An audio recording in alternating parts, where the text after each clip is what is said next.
Ràdio TV del Casal Català de Guayaquil presenta Punt de Trobada, un programa de casals en xarxa, amb la col·laboració de casals i organitzacions catalanes al món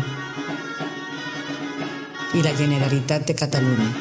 Retransmet Ràdio Amèrica Barcelona i els canals de Paranà, Quito i La Plata. Bon dia, bon vespre, amics i amigues. Us donem la benvinguda al nostre programa d'avui, Punt de Trobada. Molts agraïts per la vostra presència, molt especialment a l'il·lustre senyor Ramon Tramosa i Balcells. Com sempre, agrair a tots els que fan possible aquesta trobada, Casals en xarxa, a tots els que fan força per assolir sinergia. Agrair al Casal de Catalunya de Buenos Aires, organitzador d'aquest acte, a la ràdio i televisió del Casal Català de Guayaquil, plataforma portada per Santiago Barreiro, a tots els casals de l'Equador que han posat en marxa aquesta fenomenal idea i a tots els casals i centres d'arreu que ens donen suport. També a Ràdio Amèrica Barcelona, a la campanya No em canvis la llengua, que són part activa d'aquest programa. Dir-vos que estem transmetent en directe pels mitjans del Casal de Guayaquil i Quito, el Facebook dels Casals de La Plata i de Paranà, a l'Argentina, i d'altres del món, i que dimarts vinent serà retransmès per Ràdio Amèrica Barcelona, rap.cat. Avui tindrem un programa molt especial des de Buenos Aires amb l'il·lustre senyor Ramon Tramosa i Balcells, economista, diputat al Parlament de Catalunya i exconseller d'Empresa i Coneixement. A qui li donem la més cordial benvinguda. Sense dir res més, passem tot seguit a l'agenda que ens comparteix Neus Tuset, presidenta del Casal Català de Guayaquil. Amb molt de gust. Bon vespre a tothom. Volguts amics, comparteixo amb vostès l'agenda de Casals en xarxa. Activitats de la llengua catalana. Paranà, cursos regulars de català per adults, bàsic 1, accelerat per a viatgers i becaris i llengua petita per a infants, virtual i presencial. A La Plata, classes de català i també d'occità.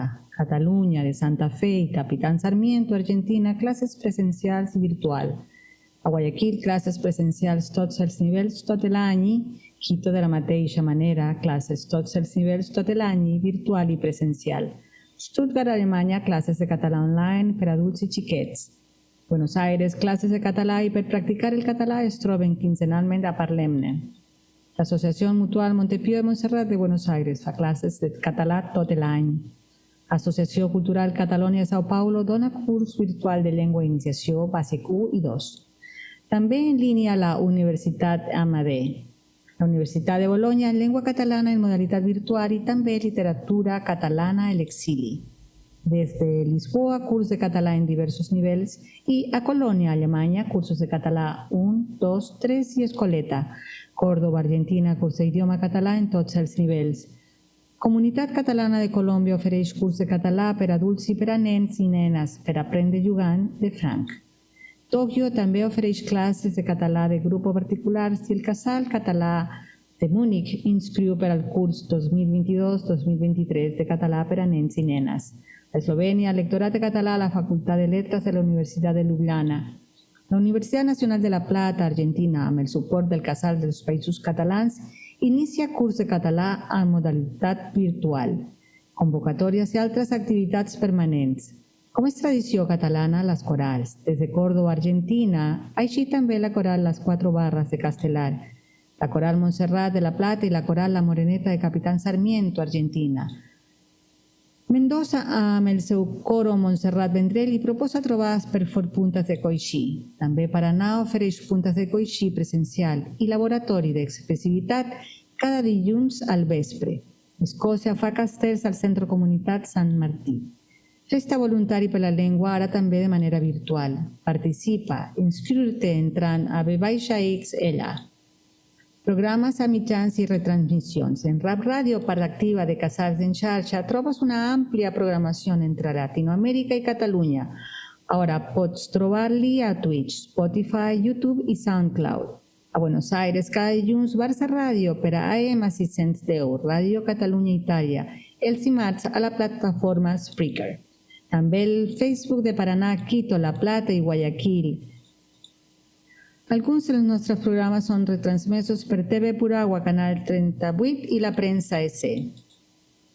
Les activitats de la setmana passada, al Qui Som, dimarts 16, vam ser amb Cristina Kleiner, formant intèrpretes. El passat punt de trobada vam ser amb Toni Comín, eurodiputat i vicepresident del Consell per la República Catalana. Cinema Casal Cineclub Orfeó, dissabte 20, projectarà Danzón de Maria Novaro, cicle catalano-mexicà, per i Marisa Pecanins, dissenyadores d'art i de producció amb tertúlia amb els cineastes. Casal Català de Guayaquil va presentar diumenge 21 Les dones catalanes, Isabela Vila, cicle de curts, amb la Cíntia Sandoval, alumna de català, i la Neus Trusset, presidenta del Casal. Aquí som van ser el doctor Josep Maria Llançà, responsable de l'àrea d'emergències de salut pública d'Europa. Parlarem del control de malalties. En los martes de cinema, Casal Guayaquil va oferir Adam, cine marroquí subtitulat en castellà. Ara el que fem aquesta setmana, avui, al punt de trobada, som amb Ramon Tremosa i Balcells, des de Buenos Aires, economista, diputat al Parlament de Catalunya i és conseller d'Empresa i Coneixement. Cine Casal Quito, Guayaquil, Cineclub L'Orfeó i la Red de Cineclubs de l'Equador, sessió especial amb la Embajada de Mèxic. Dissabte 27, La perdició de los hombres. Casal Buenos Aires convida una trobada literària i musical, plena de poesia, prosa i cançons, dissabte 27. Catalunya Paraná convoca Art per la Independència Diada 2022, campanya virtual d'art figuratiu català. Envia la teva obra fins al 28 d'agost. Artistes majors d'edat, envieu la vostra obra del 2 al 28 d'agost a artecatparaná@outlook.com. Decena edició, un concurs literari de llibre i la Rosa, envia la teva obra fins al 31 d'agost, organitzat des de Quito amb la col·laboració de Casals d'Amèrica, UNESCO i organitzacions de defensa de la llengua. Més endavant, Catalunya Paraná amb la Unió de Col·lectivitats Entre Río ret homenatge als migrants diumenge 24 de setembre al Teatre 3 de febrer. Casal de Guayaquil conmemorarà la diada plegat al Museu Presley Norton i el Ministeri de Cultura i Patrimoni de l'Equador el proper 12 de setembre, amb exposició Les dones catalanes, tercera temporada. Ho pots trobar a casalsenxarxa.cat perquè publiquen les teves activitats presencials, virtuals o híbrides. Comparteix el teu cartell al correu electrònic agenda@casalsenxarxa.cat. Fins el proper dilluns. Moltíssimes gràcies. Moltes gràcies, Neus. Moltes gràcies. I ara escoltarem a Ariel Vives, president del Casal de Catalunya de Buenos Aires.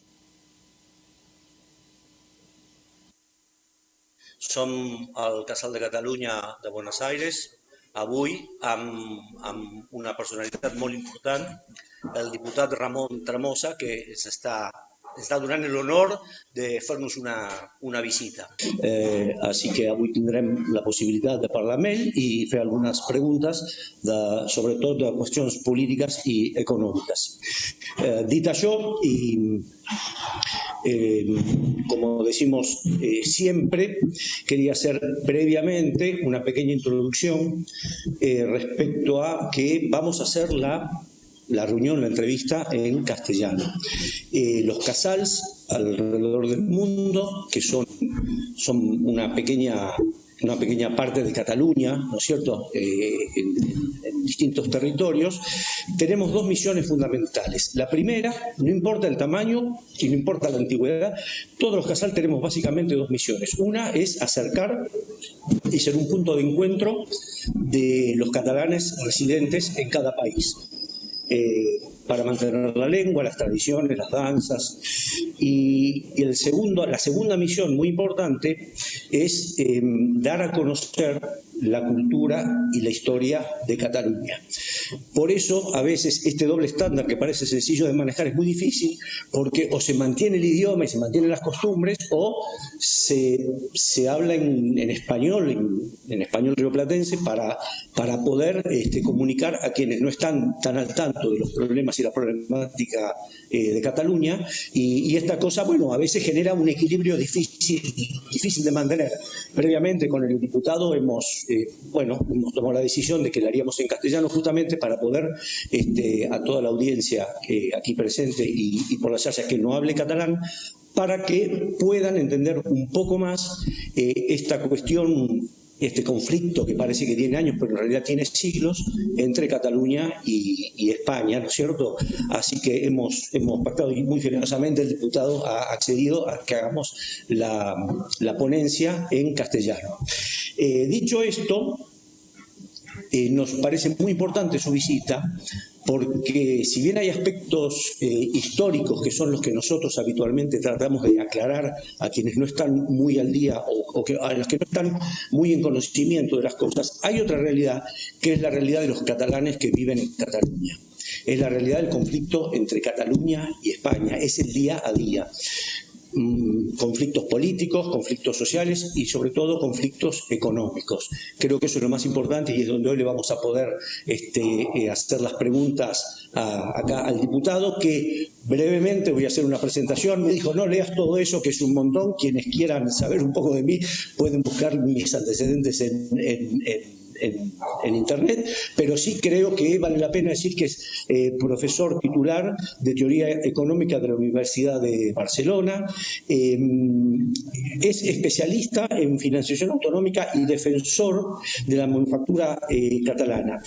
Hay un tema muy importante que yo le pedí especialmente que comenzara con eso, que es el modelo del concierto económico vasco y por qué él es un defensor de que esa misma idea debería aplicarse para Cataluña.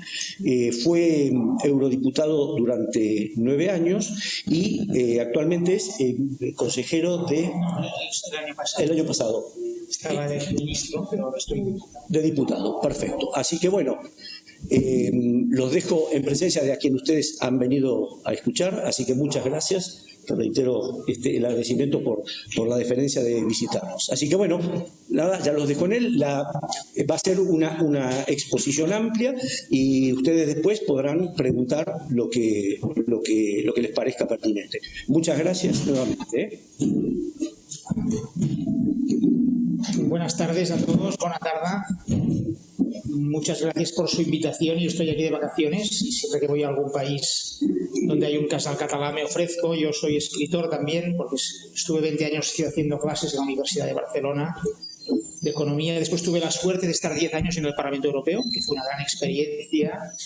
Volví a la universidad un año, luego fui ministro del anterior gobierno de Cataluña y ahora soy diputado en el Parlamento catalán. Yo les he traído un regalo para el Casal Catalán, para su biblioteca, mis últimos 5 libros sobre economía, Europa, logística, puertos, aeropuertos, un poco de todo, pues son para ustedes y los pueden consultar en esta biblioteca cuando ustedes deseen.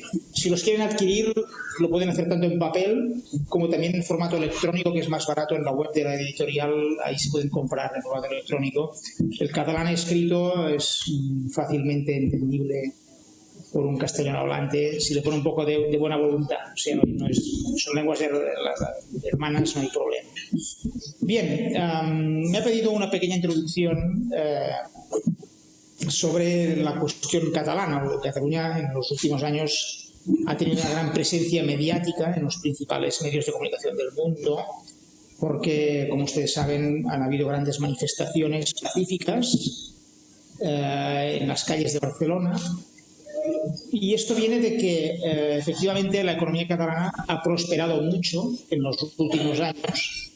De hecho, en mi último libro, la tesis que defiendo y que argumento con datos económicos, con entrevistas a economistas relevantes, etcétera, es que la economía catalana ha sido muy beneficiada de la integración europea. Ha habido un gran crecimiento económico, un gran crecimiento de las exportaciones. Cataluña ha duplicado sus exportaciones en los últimos 10 años, básicamente a la Unión Europea. Cataluña ha triplicado sus multinacionales, de 3.000 a 9.000 multinacionales en los 10 últimos años. Tiene un gran progreso económico. De hecho, casi en todos los años la economía catalana ha crecido más que la española y la europea de promedio en crecimiento del PIB y la población misma. Cataluña tenía 1.900.000 habitantes a inicios del siglo XX, ahora tiene casi 8 millones de habitantes. Históricamente, en los últimos 2000 años, Cataluña ha sido un país muy poco poblado. Por razones diversas, es un país con mucha montaña, sin agua, sin tierra fértil. Uno queda admirado de ver esta cantidad de terreno plano que ustedes tienen aquí. Cataluña, en cambio, casi la mitad de su territorio tiene un 20% de desnivel. No hay minerales, no hay recursos naturales, no hay petróleo, no hay carbón, no hay hierro. O sea, ha sido históricamente una tierra difícil de vivir, pero que supo hacer una revolución industrial a finales del siglo XIX, principios del XX, y ha tenido un gran crecimiento económico. Y de hecho las tensiones políticas vienen de aquí. Como usted ha mencionado, el País Vasco y Navarra tienen un modelo son, digamos, como Baviera en Alemania. La región recauda todos los impuestos. Todos los impuestos son todos, desde el más pequeño al más grande. Y la región luego negocia con el Gobierno de Madrid la cantidad anual que paga. Eso es un modelo federal, como hay en Canadá, como hay en Alemania, como hay en Suecia, como hay en Australia. Un modelo federal que la región es la que recauda los impuestos. Y en Cataluña hace más de 20 años que los partidos que defienden ese modelo para Cataluña son amplia mayoría. Hay elecciones que sacan un 60, un 70% de los votos. Los partidos, esto ha pasado siempre en los últimos 20 años, los partidos que defienden un modelo de Cataluña federal o independiente suman más del 50% con diferencia. Entonces, las tensiones que ha habido en los últimos años tienen que ver con esta demanda creciente que obviamente el gobierno español, que sabe muy bien lo que recauda en Cataluña en impuestos, pues no está dispuesto a conceder, ¿no? Y por eso lo que pasó en 2017 fue un intento de forzar una negociación real con el gobierno central para que intentara solucionar un problema que tiene una base económica y una base de por qué el País Vasco y Navarra, que son dos regiones, sí tienen derecho a recaudar sus impuestos y son dos regiones muy prósperas. Los mejores indicadores de bienestar social de España son en estas regiones, porque pueden invertir sus gobiernos regionales muchos recursos en bienestar social, en la calidad de los servicios públicos, sanidad, educación, etcétera. Y en cambio, porque otras regiones del Estado español, como en este caso Cataluña, con una mayoría abrumadora a favor de este modelo, no puede realizar lo que desea la población. Este es en resumida, le he dicho, voy a dar en 3 minutos un detalle. Yo he escrito libros en castellano también. En Internet pueden buscar, en Google pueden encontrar mis artículos. Escribí en prensa española también sobre este problema en los años antes del 2017, o sea que pueden encontrar incluso artículos míos en El País, edición española, hablando de esta cuestión fiscal, que no será atendida. Al final la gente dijo, pues esto solo tiene solución con un país independiente. Si España es incapaz de reformarse para acomodar el deseo de una mayoría de catalanes en favor de un federalismo real,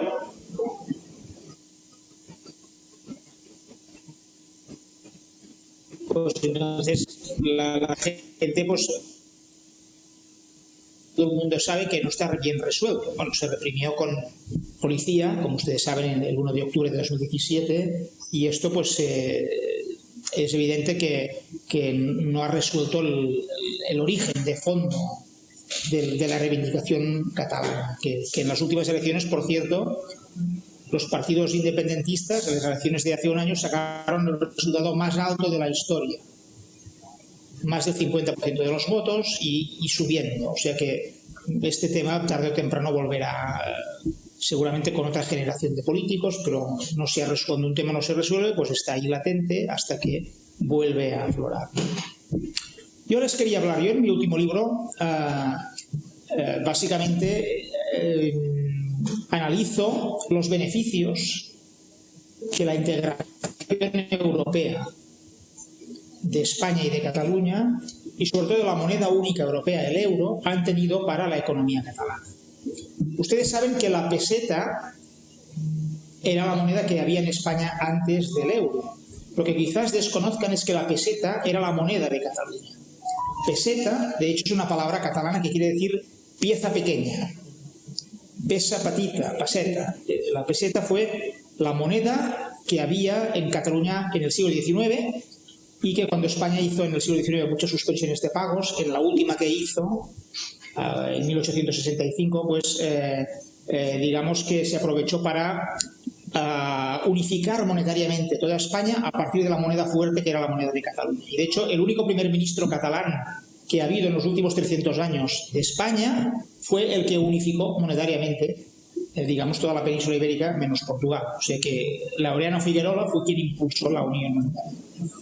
La peseta luego se gestionó desde Madrid, desde el Banco de España, y en el siglo XX, y sobre todo durante el franquismo, pues tuvo una secuencia de devaluaciones muy notable. Como me recuerda mucho el caso argentino. Inflaciones muy altas, de pérdida de poder, de valor de la moneda propia frente a las monedas internacionales. Entonces, la economía catalana progresó en el siglo XX, pero desde que hay el euro ha progresado de manera mucho más rápida. Fíjense ustedes, además, la economía catalana ha superado muy bien las dos últimas crisis que han sido muy fuertes, la del coronavirus, sobre todo que ha sido muy intensa desde el 2020 hasta el 2022, y luego la de la crisis financiera del 2008-2012, que fue muy dura en el sur de Europa. La economía catalana se recuperó de manera muy rápida en los años siguientes. Por tanto, en el último libro yo lo que hago es dar mucha información económica, mucha estadística, muchos datos, los que he comentado antes. Las exportaciones se duplican desde 2010, las multinacionales extranjeras en Cataluña se triplican en los 10 últimos años. La economía catalana ha tenido un crecimiento nunca visto antes. Les voy a dar otro dato. 19 millones de turistas visitaron Cataluña en 2019 y este año 2022, con las vacunas, se va a igualar o superar esa cifra. O sea, la recuperación que algunos técnicos decían, vamos a tardar 4 años en recuperar los niveles de turismo, este año ya se pueden ver igualados los brillantes resultados de los años anteriores a la pandemia. Grecia, que es un país muy turístico, tiene 10 millones de turistas al año, 12 millones de turistas, o sea, la mitad que Cataluña tiene. Cataluña, si lo conocen ustedes, es un país con muchos recursos: montaña, mar, interior, turismo, cultura, gastronomía, deportes. Hay muchas razones por las cuales visitar todo el año Cataluña y es una potencia turística realmente. En las regiones europeas es quizás la tercera o la cuarta de toda Europa, en según qué indicadores. La primera en turistas extranjeros, con gran diferencia. Son datos de la Unión Europea que están en mi libro último. Entonces, bueno, pues la diferencia, básicamente, y en el libro dedico unas páginas a ello, es que la economía catalana ha tenido en estos últimos 20 años los beneficios de gozar de una moneda nórdica, alemana, por así decirlo, para hacer frente a las duras crisis que hemos padecido. Esta es un poco la tesis, ¿no? Y esto hay muchos economistas que lo hablan, que lo comentan, que lo defienden. Grecia, Italia, España, Portugal, fuera del euro, habrían sufrido unas crisis mucho más duras y más intensas que dentro del euro. Seguramente habrían habido hiperinflaciones, habrían habido corralitos, habían habido grandes desigualdades sociales. Por tanto, el euro, como moneda europea fuerte y estable, institución alemana, basado en un sistema de independencia del Banco Central del poder político, una gestión de la oferta monetaria, de los precios, del tipo de cambio, de los tipos de interés, digamos, regida a partir de criterios técnicos y no influenciados por la política. Pues entonces la economía catalana ha podido gozar de una estabilidad que no había tenido en el siglo XX ni en el siglo XIX. Esto es una moneda sin inflación, porque en los últimos años prácticamente no ha habido inflación. En Europa un 2% anual. Entonces esto ha permitido un tipo de interés muy bajo durante 20 años. Esto para las pymes, para las pequeñas y medianas empresas, ha sido muy bueno para las familias, para hacer unas ampliaciones de sus créditos, las hipotecas, los créditos industriales para ampliar las fábricas, tener un horizonte de largo plazo sabiendo que el tipo de interés va a ser bajo, que la inflación va a ser baja, que el tipo de cambio va a ser estable, como ha sido el euro y fuerte, esto le ha dado una capacidad a la economía catalana muy importante para crecer, para desarrollarse, para aprovechar su potencial, que esto, el marco monetario de la peseta, cuando era el Banco de España y era el gobierno español quien decidían los tipos de interés, no pasaba. Yo, por ejemplo, cuando terminaba mis estudios, y les estoy hablando de hace 30 años, el tipo de interés en España era del 15 y del 17%. Y esto, cuando yo lo explicaba a mis alumnos, me miraban como si yo viniera del siglo XV. No, ¿de qué dice este señor que me está hablando de unos tipos de interés del 17%? Pues yo me acuerdo, mi generación, gente que quería comprarse un piso, tenía que hacer una hipoteca a un tipo de interés prohibitivo. Pues ustedes saben que Cataluña es un país de grandes cocineros, que hay restaurantes que tienen los máximos reconocimientos internacionales de la guía Michelin, de 3 estrellas Michelin. Pues hablábamos con un gran cocinero que nos decía: yo casi cierro mi restaurante hace 30 años porque no podía pagar los intereses de mi crédito al 17%. Por lo tanto, muchos negocios que se han demostrado viables en un marco monetario estable, que ha sido el euro, pues esto, en un marco con la peseta, fuera del euro, casi el mejor cocinero de Cataluña no puede, tiene que cerrar su restaurante. No porque no cocine bien, sino porque no puede pagar los intereses de su préstamo. Y así, hemos podido comprobar la evolución de la economía catalana en los años antes del euro con los años posteriores al euro. Y esto ha sido un cambio radical. Por ejemplo, hoy en día el puerto de Barcelona es el primer puerto del mar Mediterráneo. Esto no había pasado nunca en 2000 años. Ustedes saben que el mar Mediterráneo es el Mare Nostrum, es un mar con miles de años de historia. Si ustedes han venido a Barcelona, verán que Barcelona, la costa de Barcelona es una simple playa. Que, por cierto, cada vez que hay una tormenta, el mar se lleva la arena. O sea, no hay ni playa. Históricamente, los grandes puertos del Mediterráneo, en tiempo de los griegos, de los romanos, en la Edad Media, eran Marsella, era Génova, era Nápoles, que son ciudades que tienen una gran bahía natural donde los barcos se resguardaban en las tempestades. Y por eso Marsella es la gran capital de los romanos en el Mediterráneo occidental. Y por eso Nápoles y Génova en la Edad Media fueron ciudades muy potentes. Nápoles, hasta en el año 1750, era la tercera ciudad de Europa, después de París y Londres en población.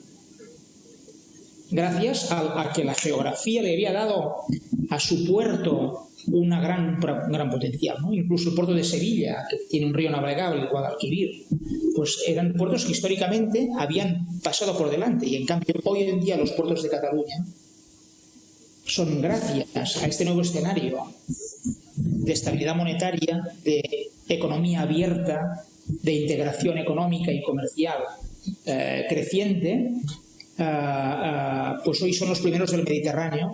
Barcelona, Valencia y Tarragona son puertos de primera división muy diversificados, con todo tipo de productos: automóvil, químico, farmacéutico, agroalimentario, líquidos, graneles, sólidos, todo tipo de tráfico. Y esto es esto nunca había pasado en 2000 años, que, digamos, los principales puertos del Mediterráneo fueran los puertos de Cataluña. Entonces, en mi libro hay mapas, hay cuadros, hay estadísticas donde se puede ver esta evolución, donde se explica el salto que ha hecho la economía catalana gracias a la integración europea y a la estabilidad monetaria del euro. Entonces, ustedes en Argentina, si pudieran resolver, ya sé que es muy complicado, estoy intentando entender el dólar blue y todas estas cosas que aparecen en la televisión y en los periódicos y en la radio, pero si ustedes pudieran resolver el problema monetario y controlar sus precios, este país podría realmente dar un salto muy importante, porque en Cataluña yo puedo hablar de los años en que no había el euro, lleva una moneda inflacionista como era la peseta y unas devaluaciones recurrentes, con un marco diferente, nórdico, alemán, europeo, del cual en el sur de Europa nos hemos beneficiado de manera extraordinaria. Entonces, en el libro hay también, por ejemplo, la Feria de Barcelona está entre las 3 primeras mejores del mundo.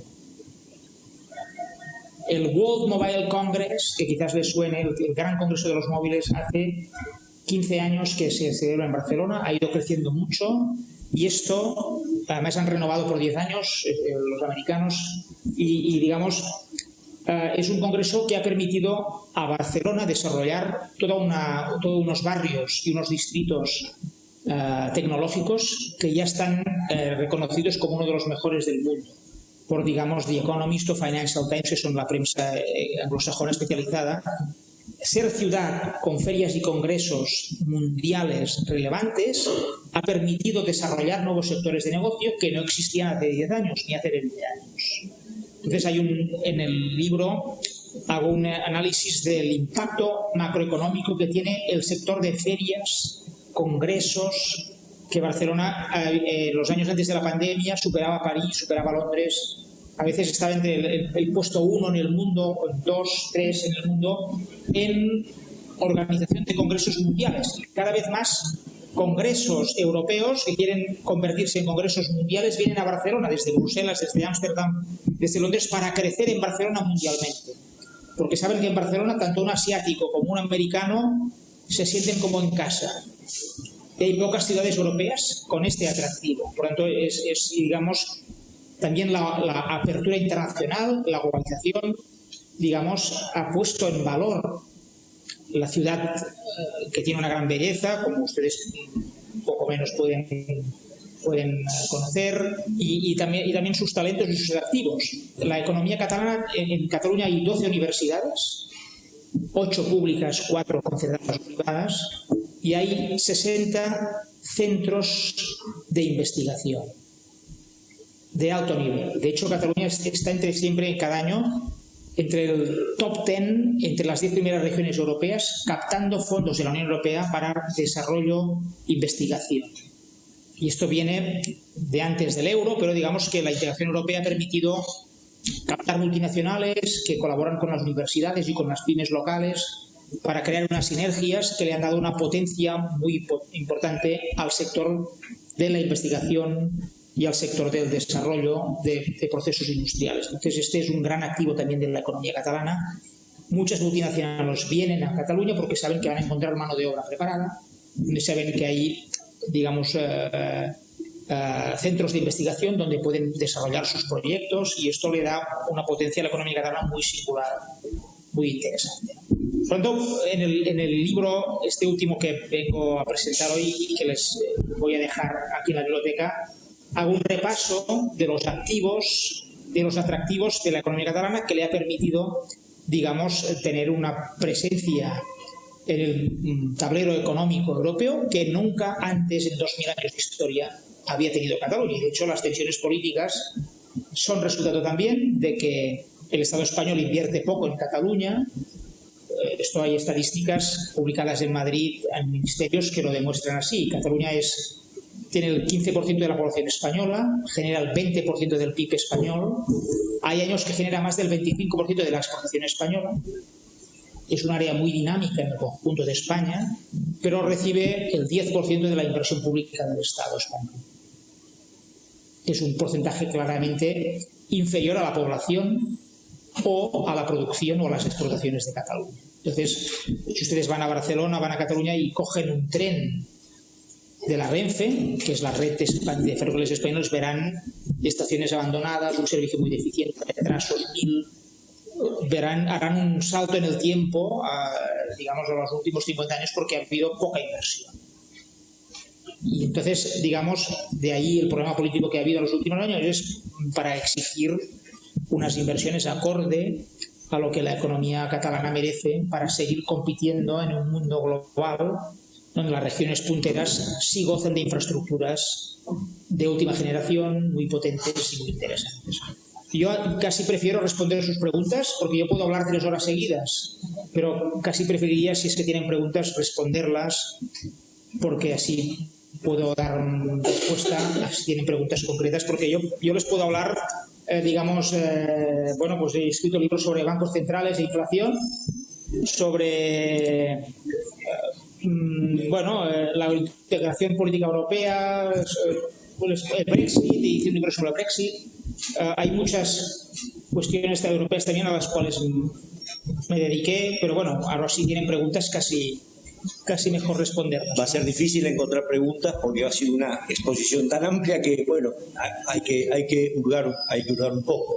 Pero bueno, sí, adelante. Sí, ahora me expresaste como los últimos años jugaron la secundación. Quería saber qué es lo que vende Cataluña, pensando que no tiene recursos, no tiene gloria, no tiene certificados. Sí. Hasta antes de la pandemia, el primer sector exportador era el automóvil. De hecho, el grupo Volkswagen, que es el primer grupo automovilístico del mundo, en el año 93 hizo una gran inversión cerca de Barcelona. Porque Cataluña, desde principios del siglo XX, ya fabricaban automóviles.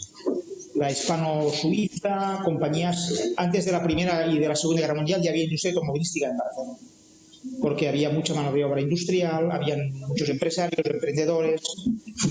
Ya vinieron por el Fiat, la gran empresa italiana, vino en el año 60 a Barcelona. Y Franco sugirió otros destinos. Pero la empresa italiana dijo, solo en Cataluña voy a encontrar la mano de obra preparada, las pequeñas y medianas empresas que me tienen que suministrar los componentes. Por eso se instaló en Barcelona y Volkswagen vino en el año 93. Y en el año 2019, Volkswagen en Barcelona fabricó 500.000 coches, de los cuales 400.000 se fueron a la exportación.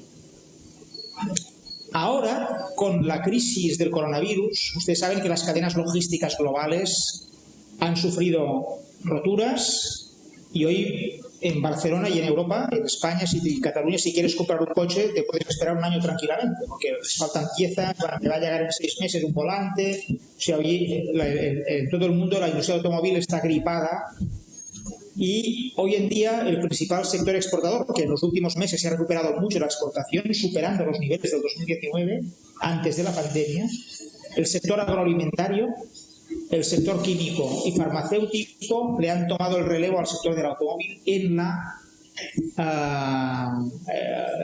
generación de exportaciones. Hasta el punto que ustedes saben que Barcelona es una gran capital, tiene el principal puerto del Mediterráneo. A 80 kilómetros está Tarragona, que es un puerto de una ciudad de 500.000 habitantes. El puerto de Tarragona, así como el de Barcelona batió récords en los últimos meses, también Tarragona superó sus récords hasta el punto que se ha convertido en el 5º puerto de España, superando al puerto de Bilbao. Bilbao es la capital del País Vasco económicamente. Bilbao es la capital económica de un país, el País Vasco, que tiene 2 millones de habitantes. Pues Tarragona el año pasado superó en volumen de tráfico al puerto de Bilbao. O sea, una ciudad catalana, Tarragona, 500.000 habitantes de hinterland, al lado de una gran capital, Barcelona, que es el primer puerto del Mediterráneo, sigue creciendo gracias al sector agroalimentario, al sector de los hidrocarburos, al sector químico. El principal clúster petroquímico de Europa, del sur de Europa, está en Tarragona. La BASF, multinacionales alemanas y americanas, tienen la base en Tarragona. O sea, la economía catalana está muy diversificada y cuando el automóvil quedó gripado, como hay muchos sectores de actividad, otros han tomado el relevo. Y, por ejemplo, la economía catalana, que ha sido siempre muy mal dotada para la agricultura, pues hoy en día la primera región de España exportando productos agrarios es Cataluña, superando a Andalucía. Andalucía, que es 3 veces más grande en superficie, que tiene mucha más agua y tierra fértil que Cataluña, pues hoy, que era la gran región exportadora española, pues hoy en día la supera el sector agroalimentario catalán, que lo que hace es transformar producto agrario en agroalimentario. Por ejemplo, el sector porcino de Cataluña está al mismo nivel que el de Dinamarca, Holanda y Alemania. Y hay empresas en Cataluña facturando cada año 2.000 y 3.000 millones de euros, exportando producto cárnico elaborado a todo el mundo.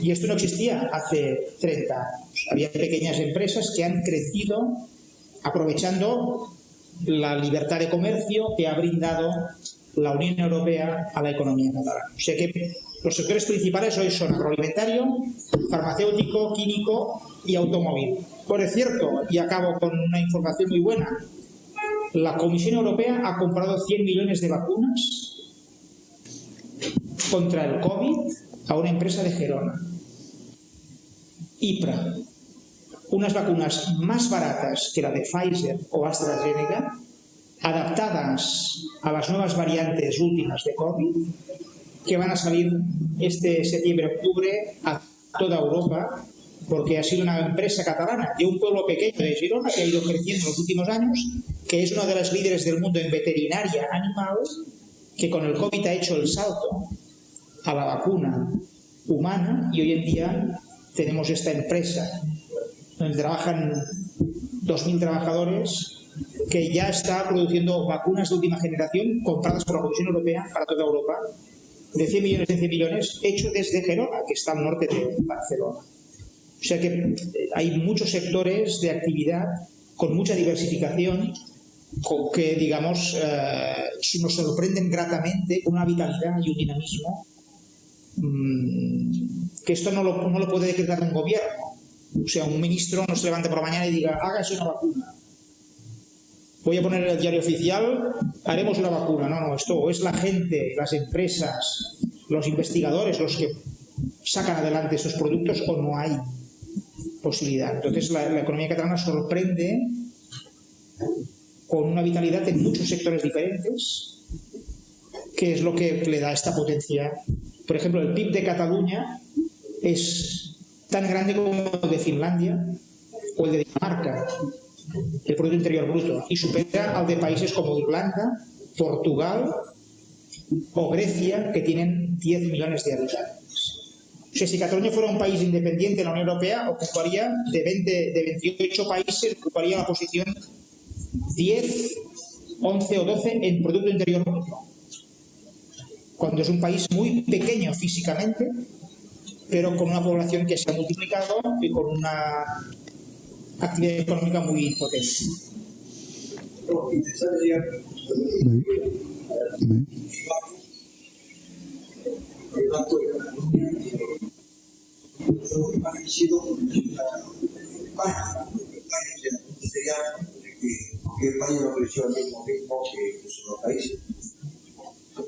Es una gran pregunta.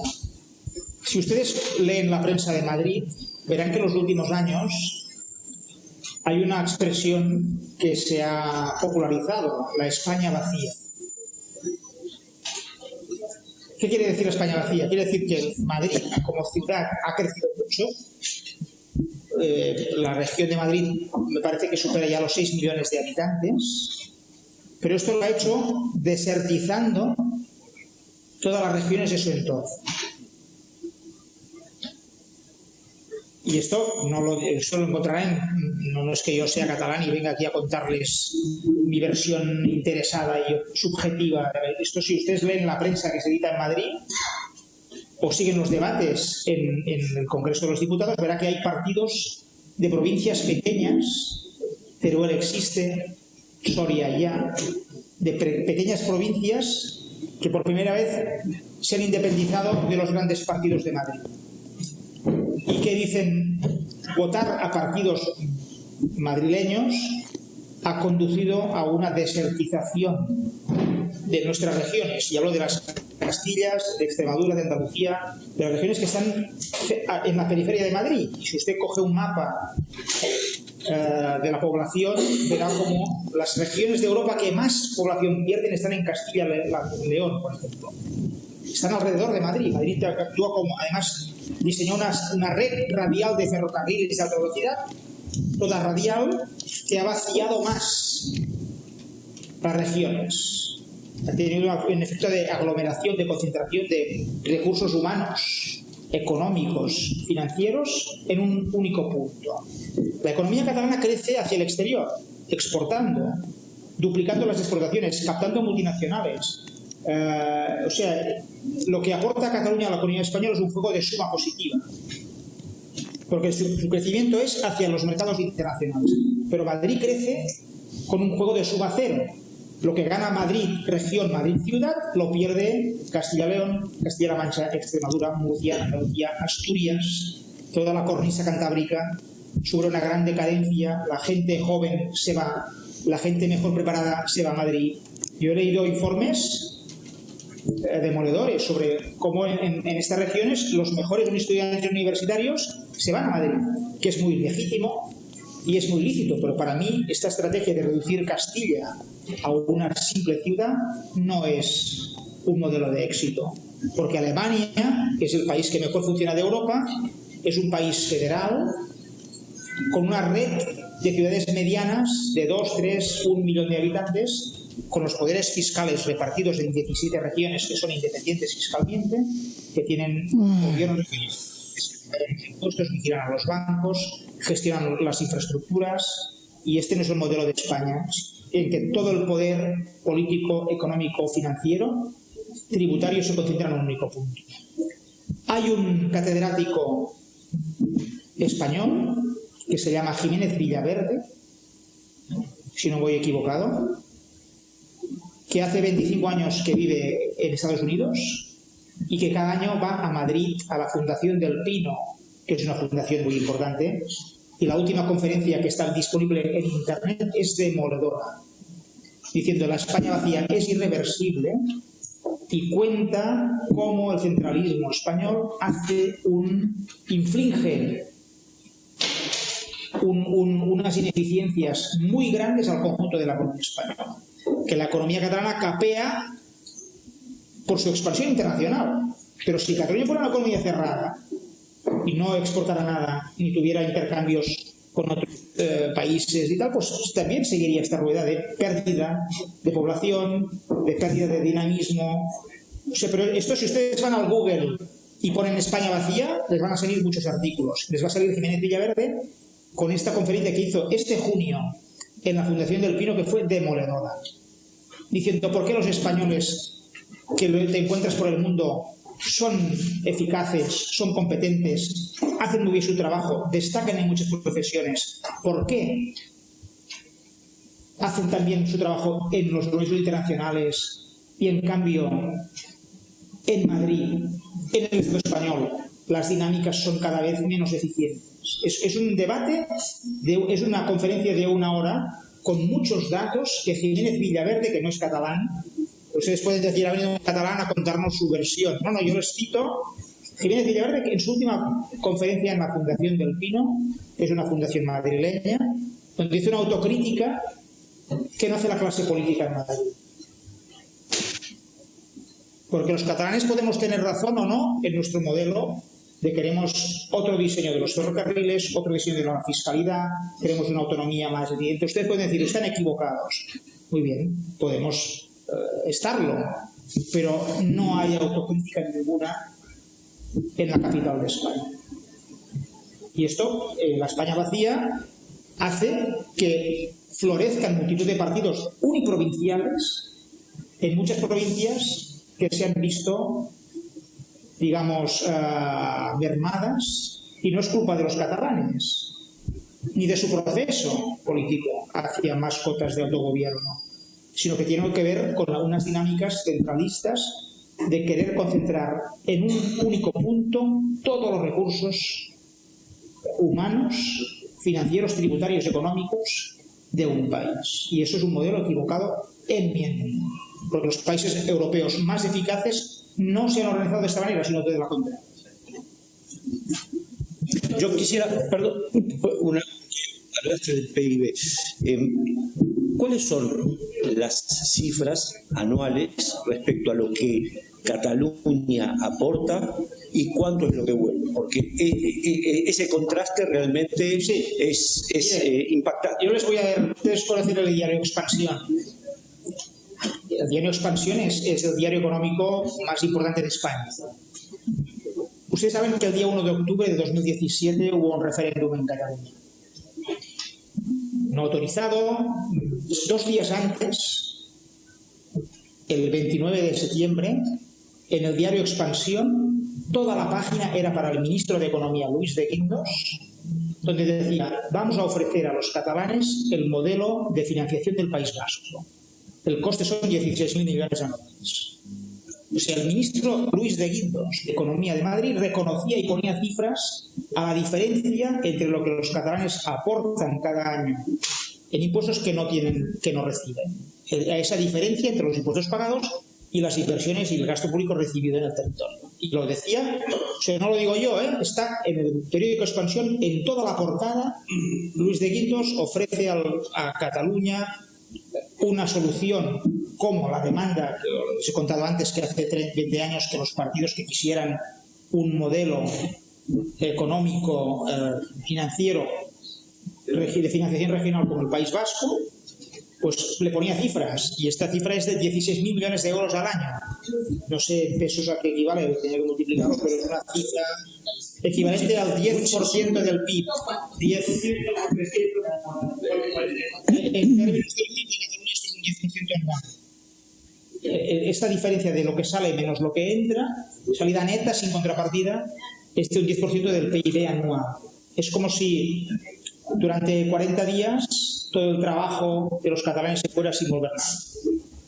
Y esto lo decía Luis de Guindos. Se reconocía con datos y con cifras la contribución neta de Cataluña, y para evitar la independencia, pues les ofrecemos el modelo vasco, que van a estar contentos. Que yo pienso que si se ofreciera este modelo, seguramente las tensiones independentistas, es mi opinión personal, si hubiera un modelo de financiación autonómica como el que tiene el País Vasco, quizás los partidos independentistas nos sacarían más del 50% de los votos. Pero no lo sabremos nunca porque no ha pasado.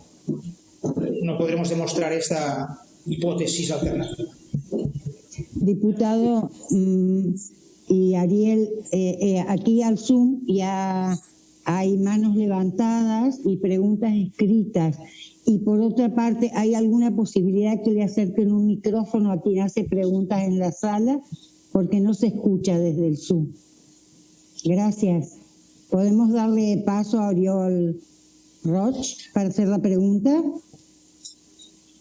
Sí, hay una persona, Oriol Roig, que quiere hacer una pregunta. Yo sí que la escucho, si la dice rápido, yo la diré en voz alta para que lo... Sí, la faré en català i després, si voleu, la tradueixo al castellà. Ahora les digo... Soc Oriol Roig. Perdó? Digues. Jo recordo quan éreu eurodiputat i el goig que feia veure com vos, en Ramon Romeva, Oriol Junqueras, fèieu pinya i bé, Gerald Desgavell que hi ha.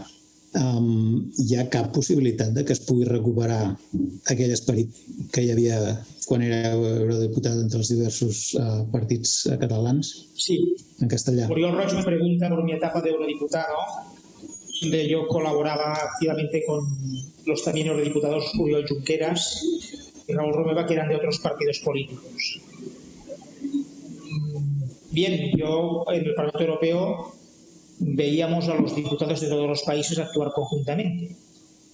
A los daneses, a los suecos, a los alemanes, a los italianos y también a los españoles.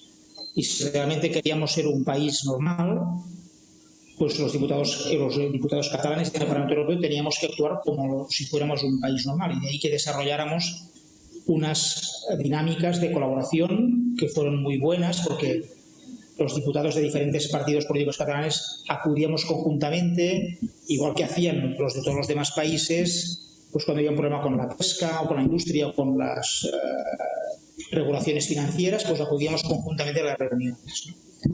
Esa dinámica se trasladó a la política catalana en los años anteriores de 2017 y yo quiero creer que se van a recuperar no sé cuándo, seguramente de la mano de otras personas, pero es evidente que si los catalanes queremos tener éxito en nuestros proyectos políticos, habrá que recurrir a una unidad operativa como la que hubo en esos años para alcanzar unas mayorías que sean lo suficientemente contundentes para que no puedan ser rechazadas, ¿no? Y en este sentido, esas dinámicas pienso que se pueden recuperar, va a costar.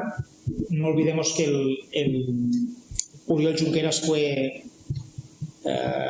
condenado a prisión, igual que Raúl Romeva, y estuvieron 4 años largos en prisión. Es muy difícil poder colaborar cuando tus líderes políticos están en la prisión o en el exilio. Carles Puigdemont, el presidente, está en el exilio. Entonces, esta represión es efectiva. Desmoraliza, desune, desmoviliza. Por lo tanto, una vez superado el shock que supuso ver a nuestros principales líderes políticos en el exilio, en la prisión, pienso que nuevas generaciones de políticos sabrán conseguir consensos iguales o mejores de los que hubo entonces para dar salida a una opinión mayoritaria creciente que quiere gobernar su futuro en Cataluña, sus recursos tributarios y tener una relación de igualdad con todos los otros países del mundo. Muy bien. Había una pregunta aquí, ¿no? Me parece. Pregunta. ¿Qué opinión tiene acerca de la guerra ucrania liquidada con la inflación que tenemos en Europa, de los alimentos? ¿Cómo está la situación?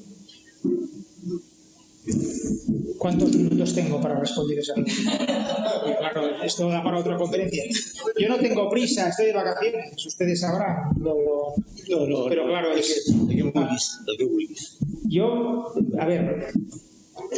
yo estuve 10 años en el Parlamento Europeo. Mi vecina de escaño es hoy la presidenta de Estonia. La presidenta de Estonia visitó Kiev y en un discurso con Zelensky dijo: para nosotros la inflación, gracias al euro, que es una moneda fuerte, es un simple impuesto que podemos pagar bien. Los ucranianos pagan ese impuesto con su sangre. Esto está en el Instagram de ella hace 2 días. Entonces, bueno, yo pienso que, ha habido una agresión rusa que ahora vemos que más que grandes batallas en el campo de batalla lo que hay es bombardeo de la población civil, destrucción sistemática de casas, hospitales, escuelas, puentes, infraestructuras, pueblo a pueblo, puerta a puerta, casa por casa. Esto no es una guerra, esto es una ocupación y una destrucción brutal. En ese sentido, las condenas del mundo occidental son muy rotundas y yo pienso que, mi opinión, se la voy a dar en un minuto. O sea, ¿por qué Putin recurre a una solución final como es una guerra de aniquilación? O sea, Putin dice: he conquistado Mariupol. No, lo que has hecho es destruir todas las casas de Mariupol. Cuando está todo arrasado y no hay nadie, dice: he conquistado Mariupol. No, usted ha conquistado un solar porque no queda nada. ¿Por qué recurre a esta solución tan radical, tan extrema, tan última, ¿no? Miren, Estonia se independizó hace 30 años de Rusia. Es un pequeño país de 600.000 habitantes, con una gran minoría rusa. De hecho, su capital, igual que en Letonia, hay más gente que habla ruso que no estoniano o letón. Estonia hoy tiene un Producto Interior Bruto por habitante como el de Finlandia.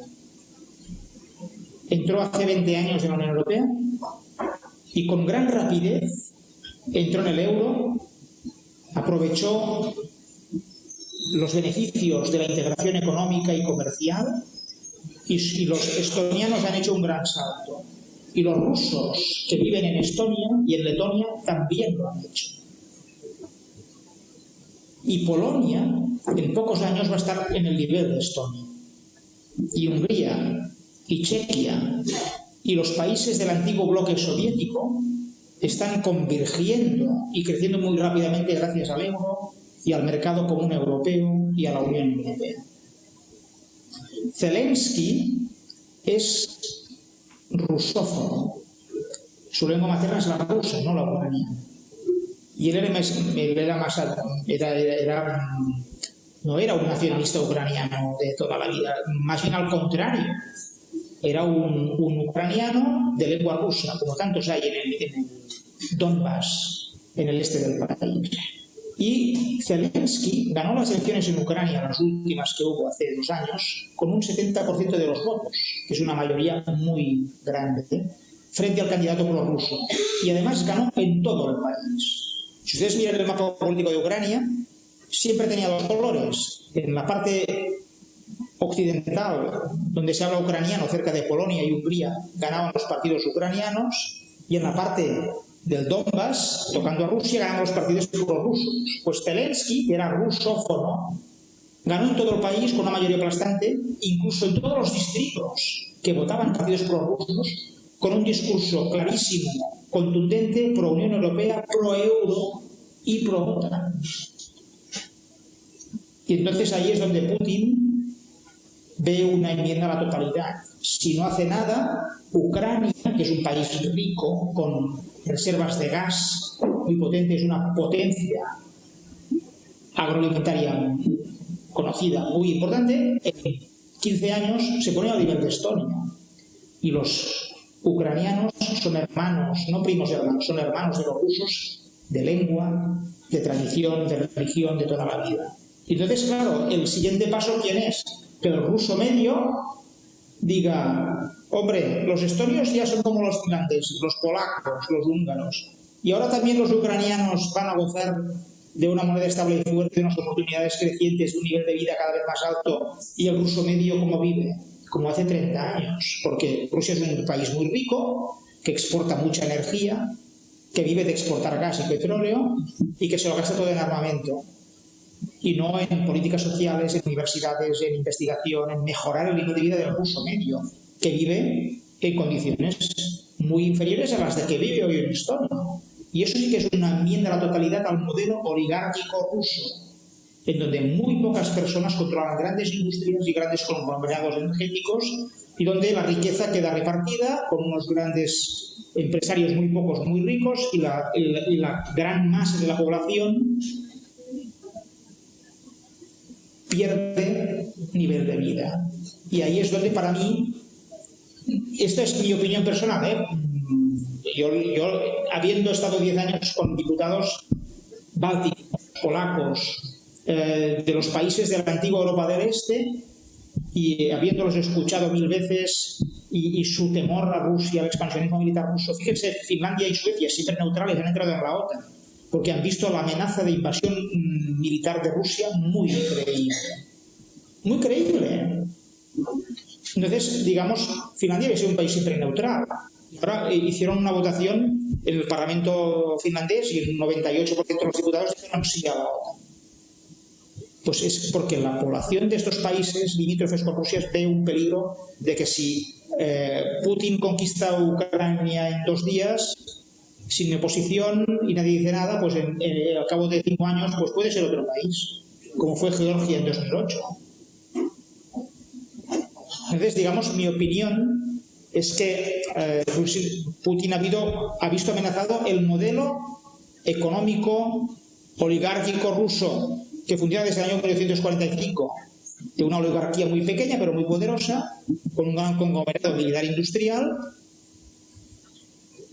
pero que no atiende las necesidades sociales ni está pensado el sistema económico ruso para favorecer el crecimiento de la renta disponible, de las oportunidades, del bienestar social, de los servicios públicos, de la población, como si es el modelo europeo. Entonces, a partir de ahí, pues sí, Alemania, que tenía un pilar de su competitividad basado en el gas ruso, pues pierde una pata muy importante. Claro, va a tener que comprar gas americano, que es 3-4 veces más caro. Pues va a perder ese elemento de competitividad. Pero bueno, hay otros fundamentos muy sólidos en Europa, en la economía europea, como para pensar que si la guerra, esperemos que se acabe lo más antes posible, pues pueda volver, porque el sistema financiero, económico, industrial europeo no se ha visto amenazado ni destrozado por una guerra. Hay un impacto en las materias primas, hay un boicot al gas ruso y a otros productos rusos que va a tener un coste, que van a suponer dificultades, pero la competitividad europea está ahí. De sus empresas de investigación, de su industria farmacéutica, de su potencial exportador en tantos ámbitos manufactureros e industriales. Eso va a seguir estando ahí. Cuando la economía mundial se recupere, la economía europea es la primera en exportar a los países más dinámicos y en crecer como los demás, ¿no? Y por tanto es un golpe para Alemania y es un golpe para los países que vivían del gas de Rusia, pero esperemos que no sea irreversible. Y además la revolución que vivimos en las energías renovables, siempre las guerras han acelerado las transiciones energéticas. Cataluña, por ejemplo, todo el siglo XIX, su industria vivía del carbón británico, importar carbón de la Gran Bretaña. 1914, Primera Guerra Mundial. El gobierno británico dice que el carbón británico va a servir para los intereses militares británicos. Gran drama en los industriales catalanes. Pues resulta que en 5 años Cataluña inauguró los pantanos más altos de Europa. Hoy en día hay 66 pantanos. Cataluña, que es un país de montañas, como les contaba antes, pues tiene 66 pantanos, gracias a las cuales toda Cataluña se electrificó en 10 años y la industria catalana pudo llegar a unos límites que con el carbón británico nunca habría conseguido. Y de una guerra que parece que es el fin del mundo, sale una necesidad acuciante que es una revolución energética total. Pues ahora va a pasar lo mismo. La transición energética hacia la fotovoltaica y la eólica, que en condiciones sin guerra hubiera durado 30 años, se puede acelerar en 5 años. Y de hecho la Unión Europea está dictando normas que exigen a los gobiernos locales, regionales y nacionales europeos a que la tramitación burocrática y administrativa de estos proyectos renovables no duren 5 o 10 años, sino que duren 10 meses.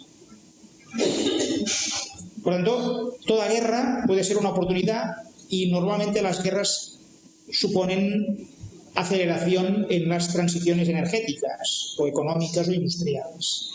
Y en ese sentido, pues también en Alemania, cada molino de viento y cada placa fotovoltaica que instalan, ellos dicen que es una infraestructura energética de la libertad, porque reduce la dependencia del gas ruso, porque les da autonomía y soberanía energética como nunca antes Alemania había tenido. Tenim una pregunta de Janeiro al Brasil, Rui Gomes, pregunta sobre la relació de Catalunya i els diferents països d'Amèrica Llatina, com les veieu de cada 3 anys, com poden evolucionar, i ell especialment se centra, en el cas del Brasil, comenta que en breu el govern obrirà una delegació al país. Yo no soy un experto en Mercosur, no soy un experto en economía de Latinoamérica y por tanto no soy el más indicado, ¿no? para dar. Yo en la economía europea me siento autorizado porque la he vivido y la he estudiado y he escrito sobre el tema, pero en el caso de Latinoamérica yo siempre pienso que es un continente con un gran potencial. De hecho, Argentina fue un país muy potente hace no mucho tiempo, puede volver a serlo. Chile también tuvo una estabilidad muy buena y enderezó su economía muy bien en los últimos 30 años. Brasil también es un país con grandes recursos y gran potencial. Por lo tanto, lo que pasa es que sí que el marco institucional tiene que mejorar. Por ejemplo, la estabilidad monetaria que antes les hablaba, o por ejemplo, garantizando la seguridad jurídica de las inversiones. Las grandes multinacionales, si no tienen garantizado un entorno presente y futuro de estabilidad legislativa, pues no vienen a los países. O sea, por ejemplo, Cataluña y esto vale para el sur de Europa, vale para España, para Italia y para Grecia, sin un marco legislativo mínimamente creíble y coherente y eficaz como proporciona la Unión Europea con sus leyes para todos los países, seguramente muchas empresas no habrían venido al sur de Europa a instalarse y se hubieran quedado en Alemania o en Holanda o en Bélgica, que son países percibidos como más estables. Esto es seguramente quizás el mejor trabajo que se puede hacer para los países sudamericanos es mejorar la calidad institucional y, digamos, modernizar los marcos legislativos, dando seguridad jurídica a las inversiones internacionales, que son los que aportan capital son los que aportan progreso y tecnología a un país y permiten el desarrollo de las pymes de ese país y del potencial creativo de ese país. Por lo tanto, yo como economista, si tuviera que recomendar algo a los países sudamericanos, les insistiría en conseguir una estabilidad monetaria, una inflación controlada, unos bancos centrales creíbles e independientes del poder político de turno, tener unos marcos legislativos estables que garanticen la seguridad jurídica de las inversiones, porque esto va a permitir que estos países con tan potencial pues puedan recibir unas inversiones que ahora quizás estos elementos que he comentado estén frenando desde hace tiempo. Si lo supiera no estaría aquí hoy.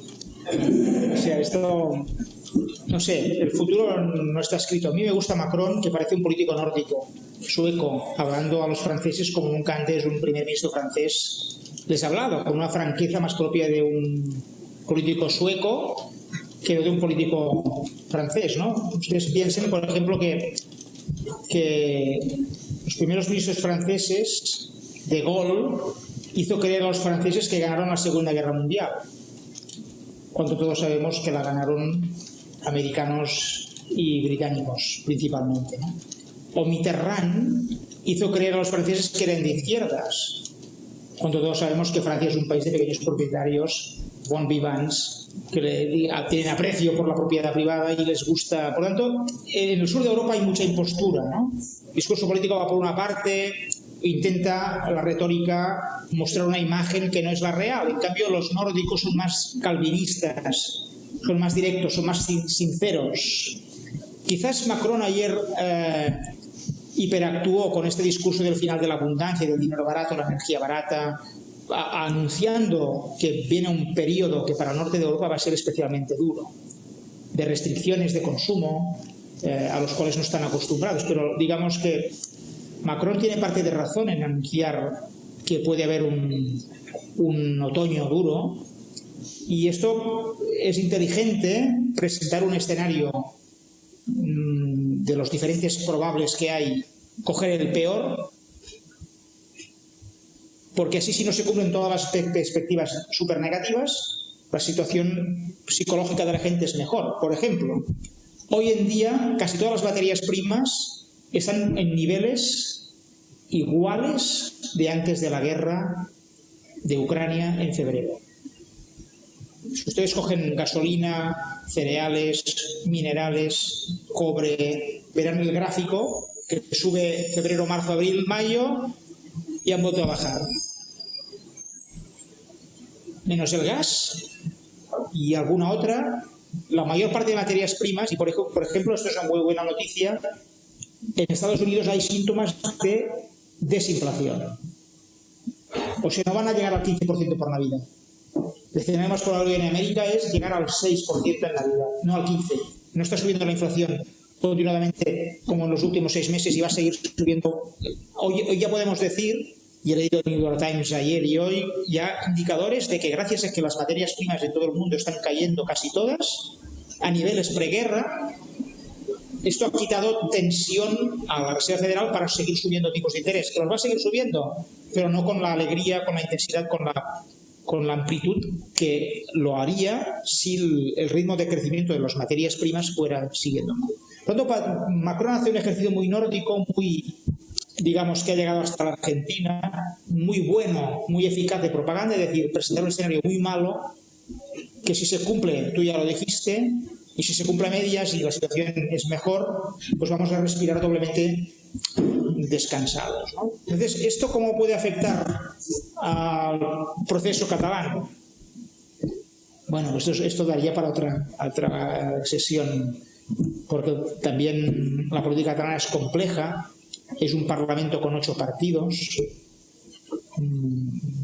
con diferentes ejes, no solo el eje proindependentista o pro-español, sino que hay otros ejes ideológicos europeístas, más europeístas, menos europeístas, pro-euro, anti-euro, unas dinámicas muy complejas que en un escenario de crisis económica pues puede complicar aún más. Entonces es muy difícil, pero bueno, Miren, hoy he visto al presidente, el presidente de España, el primer ministro, está en Ecuador, me parece, o en Ecuador, y se ha ofrecido como intermediario para negociar soluciones en ese país. Y el primer ministro de Ecuador ha dicho: usted tiene procesos internos para resolver, gracias, que sabemos que tiene procesos internos muy delicados con regiones que votan separarse de España, un 52% y subiendo, porque no hay ninguna propuesta federalizante que pudiera desinflamar. O sea, las causas objetivas racionales que hacen que más y más catalanes hoy voten partidos por independencia, que hace 15 años no existían, no se han resuelto. No hay un cambio inversor del gobierno español en Cataluña que haga percibir a los catalanes que ahora sí van a ser tratados como españoles. Al mismo nivel, no como españoles de tercera, sino como de primera categoría. Y esto no está pasando. Y ni se lo plantean, que estén, bueno, se invertir menos en Cataluña, pues es lo que hemos hecho siempre, no va a cambiar esto. Entonces, bueno, los resultados electorales son los que son. Van a venir las elecciones municipales, pues el 80% de los alcaldes van a ser independentistas. Y hace 10 años no lo eran.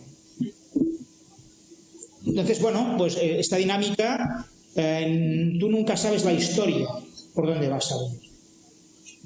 Pero sí que es verdad que hay un déficit creciente de legitimidad. Hoy las encuestas, por ejemplo, aparece la monarquía española con un 10-15% de apoyo en Cataluña.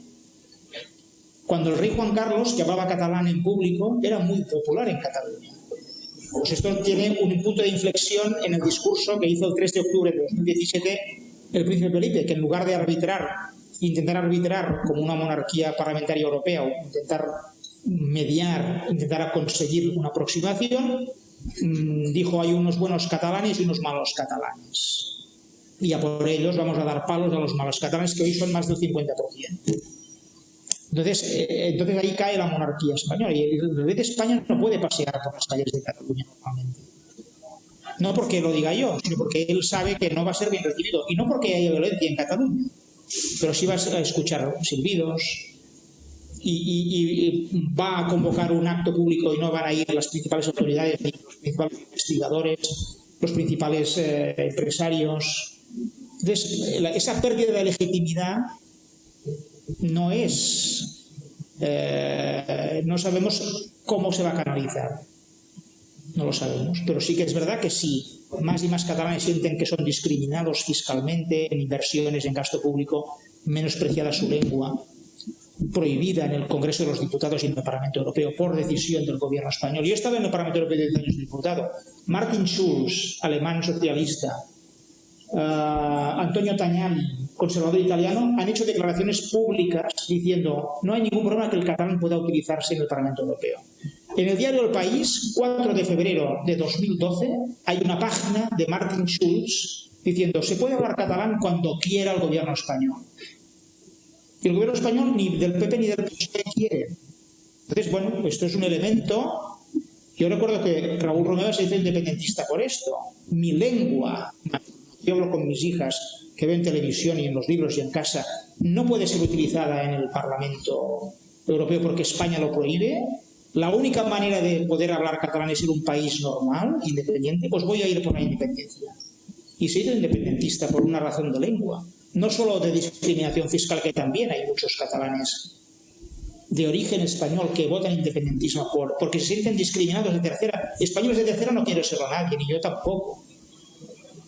Entonces, digamos, esto no está resuelto y cualquier momento menos pensado, como fue en 2012, puede volver a salir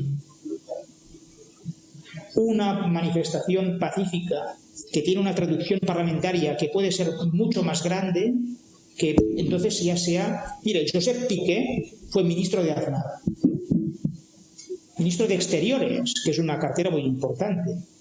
Busquen ustedes una entrevista suya en El Español, que es un periódico de Madrid. Pocos días antes del referéndum de 2017 dijo: cuando un 70% de catalanes sea independentista, no habrá constitución que lo salve. Y habremos perdido Cataluña. Es el titular que puso Pedro J. Ramírez a la entrevista que le hizo poco antes del referéndum. Y él, desde una posición por la unidad de España, contra la independencia de Cataluña, y lo dijo: cuando sean el 70% vamos a llegar tarde, no habrá vuelta atrás, no habrá solución, y estamos en ese camino.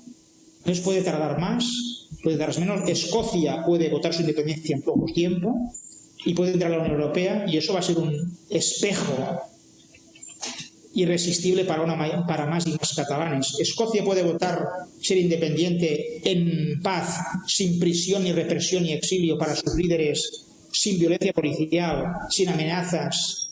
Puede votar y ser admitido el día siguiente a la Unión Europea como país independiente, y Cataluña no. ¿No es la Unión Europea una unión de derechos? Esto, tú no puedes utilizar fórmulas del siglo XIX para reprimir una mayoría pacífica y creciente y democrática de Cataluña. Y esto algún día espero que alguien lo verá en Madrid y tomará medidas, porque si no van a llegar tarde. Como cuando Cuba era independiente, que 3 años después de la independencia les dijeron: ahora les daremos a los cubanos la autonomía para que no haya tanto independentista en Cuba. Y el país ya era reconocido por los Estados Unidos. Entonces, ¿van a llegar tarde como en el siglo XIX en Madrid también? Pues miren, Camilo José Cela escribió hace muchos años: en cuestión de separatismos siempre fueron muchos más los separadores que los separatistas. Bueno, es evidente que la Unión Europea no reconoció el referéndum de Cataluña ni la declaración de independencia que se hizo a finales de octubre del 17.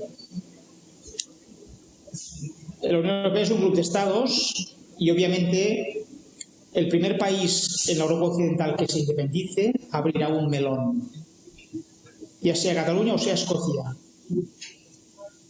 porque hay países en Europa occidental muy grandes que se unificaron hace 200 y 300 años con realidades nacionales latentes. Flandes en Bélgica, Véneto en el norte de Italia, País Vasco en Cataluña, Escocia en Córcega, Baviera estuvo a punto en el Tratado de Yalta de ser la tercera Alemania independiente, y cuando los aliados dividieron Alemania en 2, estuvieron a punto de dividirla en 3, porque Baviera tiene casi 15 millones de habitantes y tiene una superficie como Austria, y había sido históricamente independiente. Si tú cruzas en coche la frontera de Austria hacia Baviera, en Alemania, la bandera que hay en la frontera no es la alemana, es la de Baviera.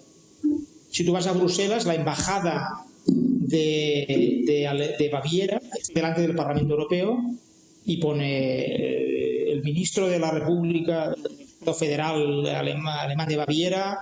O sea, es casi como una embajada de un país independiente. O sea que en Europa la independencia de Cataluña pues abre un problema, porque además, como dijo Ruiz Gallardón, que era un político muy inteligente del Partido Popular, sin Cataluña la economía española no sobrevive al euro. Esto lo dijo en 2012 en Barcelona, cuando vio que iba en serio el movimiento independentista. Esto lo encontrará en la prensa. Ruiz Gallardón dijo: sin toda la aportación económica, exportadora, industrial catalana, la economía española lo tendría mucho más difícil para seguir en el euro, porque no iba a cumplir muchos requisitos, porque iba a perder su principal locomotora. Entonces, la Unión Europea políticamente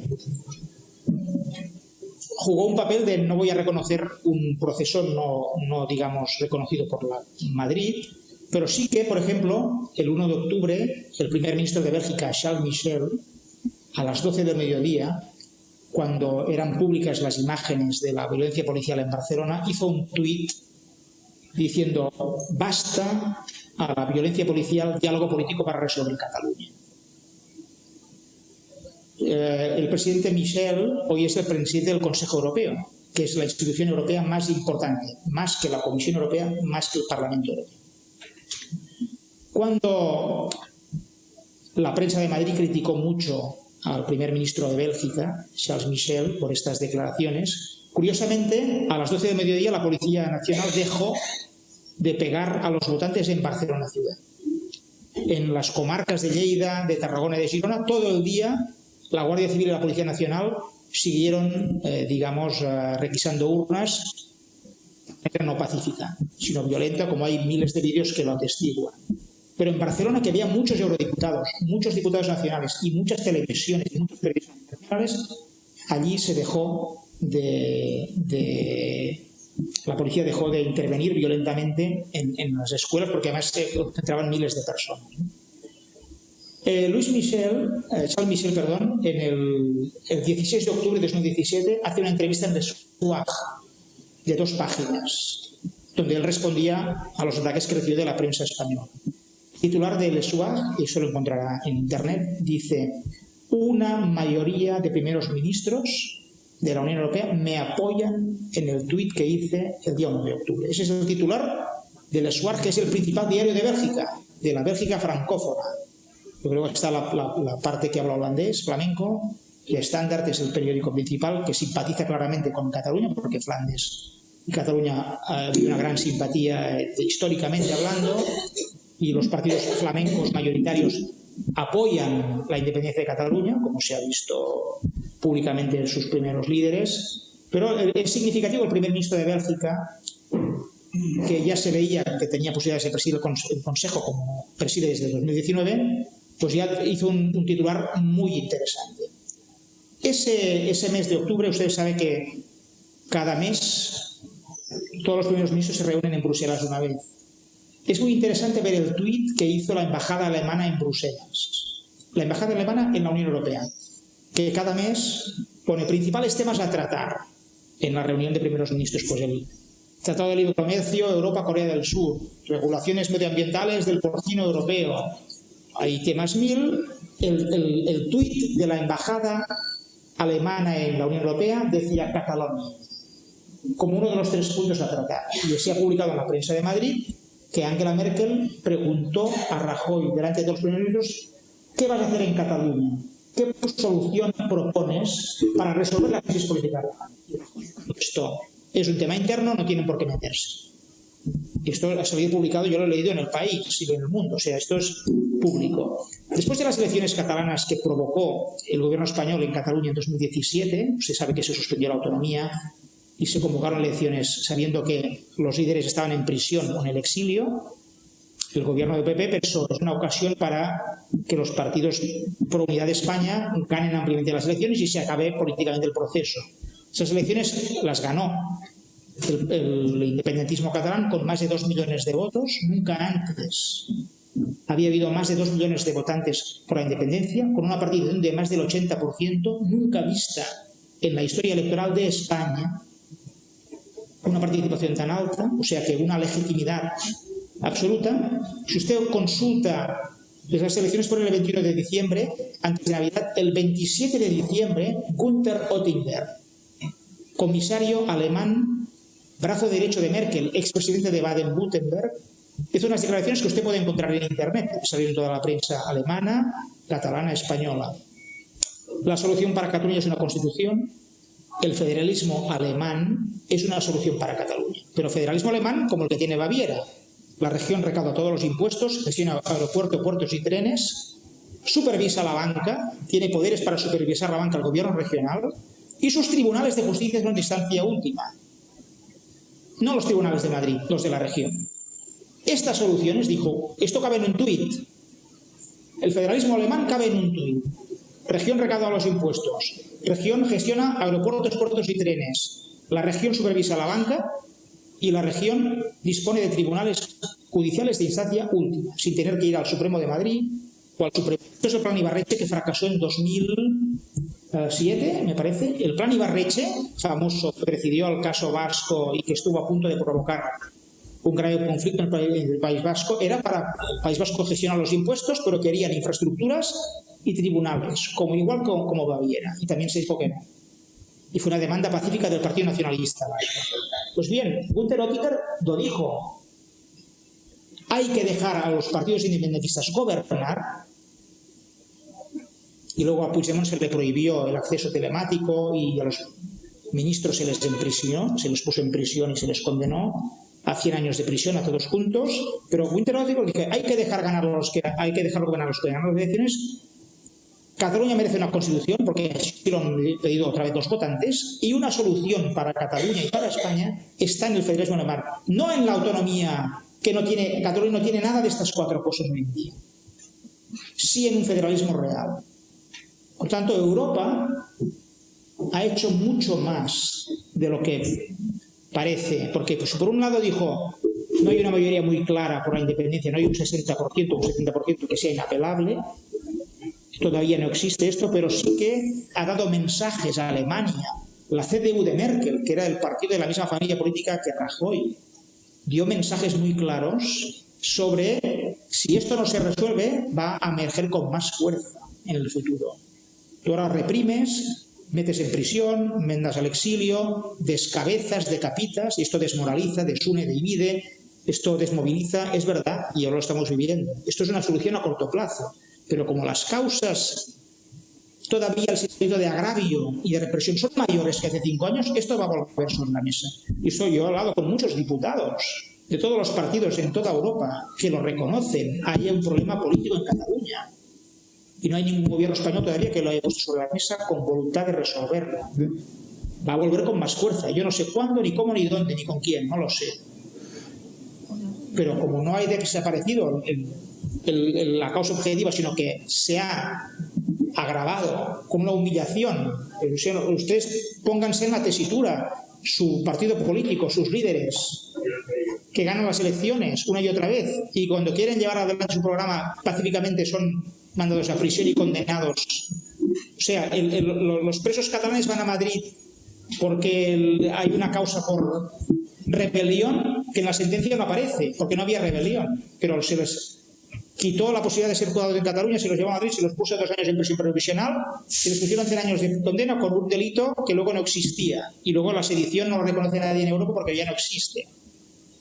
Bueno, esto a corto plazo, la represión funciona.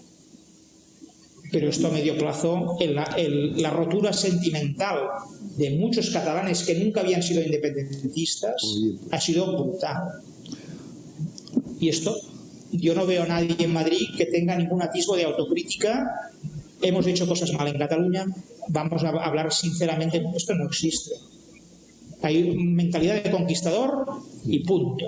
No se dialoga con nada, ni ese es y estamos en el siglo XXI, no en el siglo XVII. Entonces, bueno, pues esa es la situación que hay ahora.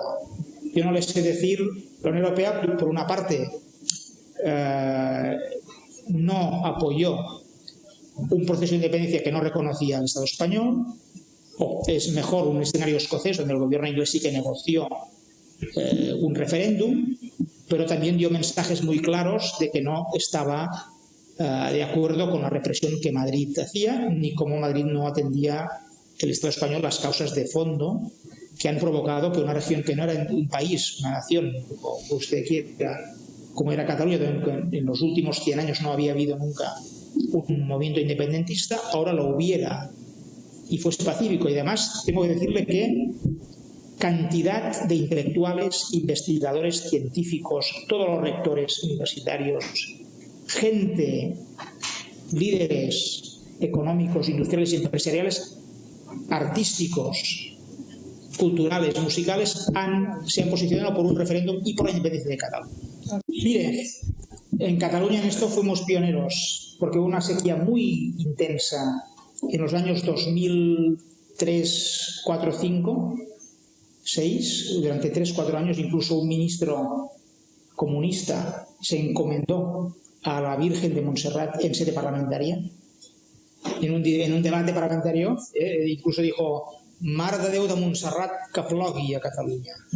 Esto, si no saben catalán, quiere decir, invocó en sede parlamentaria en un debate, por favor, digamos, además era comunista, los comunistas en Cataluña son muy anticlericales, ¿no? Pero para que usted vea, y ahora no quiero frivolizar, pero para que usted vea hasta qué punto fue muy intensa esa situación, pues allí desarrolló unas desalinizadoras punteras en el mundo, y hoy estas empresas y estos investigadores catalanes van por toda España y por toda Europa promoviendo, y también en Arabia y en otros países, la generalización y la difusión de las desalinizadoras que permiten al agua de mar ser tratada y poder hasta un tal punto que puede ser utilizada para consumo humano. Entonces, digamos, la situación es muy grave, pero yo soy un optimista en las capacidades de la humanidad en resolver problemas, digamos,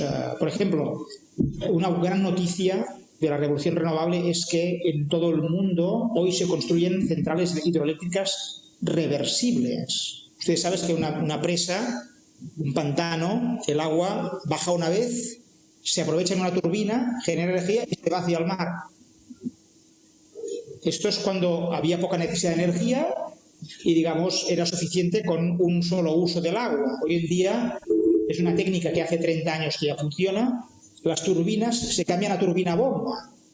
Entonces el agua baja, pero puede volver a subir. O sea, hay dos pantanos donde el agua baja una vez, pero en lugar de irse al mar, se almacena y con una turbina se vuelve a hacer subir hacia arriba. Entonces, por ejemplo, la energía nuclear en la noche no cierra la energía. Digamos, la energía nuclear lo que hace es, por la noche trabaja al mínimo, porque digamos que cerrar y abrir es un proceso muy costoso, a diferencia de la luz o la hidroeléctrica que tú con un botón abres y cierras. La energía nuclear por la noche tiene que seguir trabajando.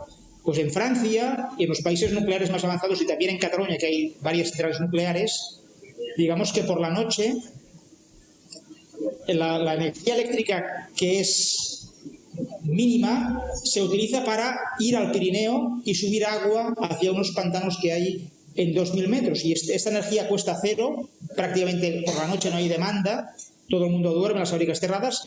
Se sirve para subir el agua del pantano inferior al superior y en cambio cuando hay mucha demanda de día y el precio es alto, el agua se suelta. Pues hoy en día en todo el mundo se generalizan centrales reversibles de gran capacidad y las turbinas son reemplazadas por turbina bomba. Entonces, por ejemplo, la renovable, la eólica y la fotovoltaica, que son intermitentes, que a veces hace viento y a veces no, a veces hace sol y a veces no, y que son no almacenables, tú no puedes acumular la energía eólica cuando hay mucho viento para gastarla cuando no lo hay, pues entonces este sobrante energético va a permitir subir grandes cantidades de agua de un pantano inferior a otro superior. Y por ejemplo, en Cataluña el Colegio de Ingenieros ha publicado un informe diciendo que con 66 pantanos que ya existen, el potencial de centrales reversibles es de 14 gigavatios hora. Esto es casi más de la mitad de las necesidades futuras que tendría Cataluña si solo tuviera que alimentarse de energía renovable y prescindir de la nuclear y del carbón, etc. Entonces, la capacidad humana de encontrar soluciones, o en Málaga, por ejemplo, en Andalucía, leía que para llenar los pantanos que la lluvia no llena, hay proyectos para subir agua del mar hacia los pantanos desalinizada y utilizando energía fotovoltaica. En la Universidad de Málaga están estudiando esta propuesta.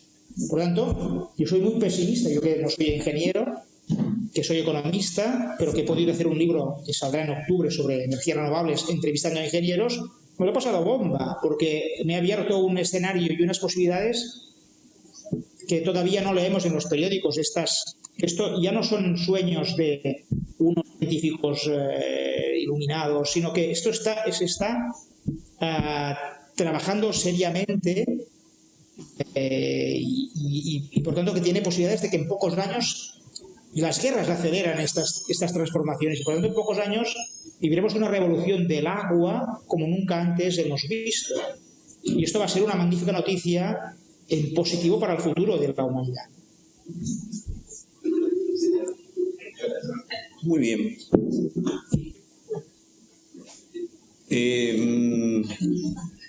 Bueno, con Xavier de Escalada hemos terminado la última pregunta. Yo creo que como conclusión podemos decir dos cosas, volviendo al principio. Hay un dicho que dice crisis son oportunidades. Viendo el potencial de Cataluña, creo que oportunidades son crisis. Creo que el principal enemigo de Cataluña para la independencia es que justamente una España sin Cataluña sería muy difícil de entender y generaría un antecedente en la Comunidad Europea difícil después de contener. O sea, todo lo que tiene a favor justamente es, creo yo, el mayor impedimento que limita estas posibilidades, pero bueno, efectivamente, año a año, sobre todo que los índices de población que se inclina por la independencia es la gente más joven, por lo tanto, a medida que se va renovando esa población, el porcentaje de independentistas está aumentando. Así que nada más que agradecerte, diputado Tremosa, por la conferencia.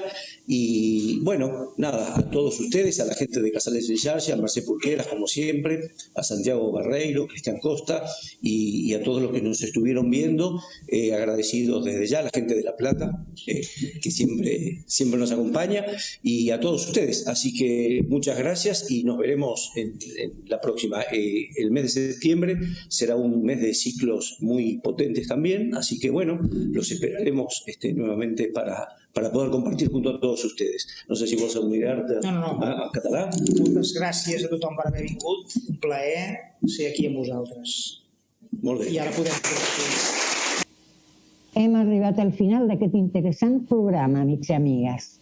Agraïm novament a l'il·lustre diputat Ramon Tremosa Balcells, al president del Casal de Catalunya de Buenos Aires, Ariel Vivas, a tot l'equip de Buenos Aires, i us convidem a una nova edició de Punt de Trobada dijous vinent. Ens acomiadem amb el toc de Caceries. Això va ser Punt de Trobada del projecte Casals en Xarxa, un programa dels 3 casals de l'Equador, Casal Català de Guayaquil, Casal Català i dels Països Catalans de Quito, Casal Català de Cuenca. Retransmet Radio Amèrica Barcelona, amb el suport de la Generalitat de Catalunya, Comunitats Catalans a l'exterior, Ministeri de Treball, Migració i Seguretat Social del Govern d'Espanya. Producció avi.telesonda.com, des de Ràdio TV de Casal Català de Guayaquil.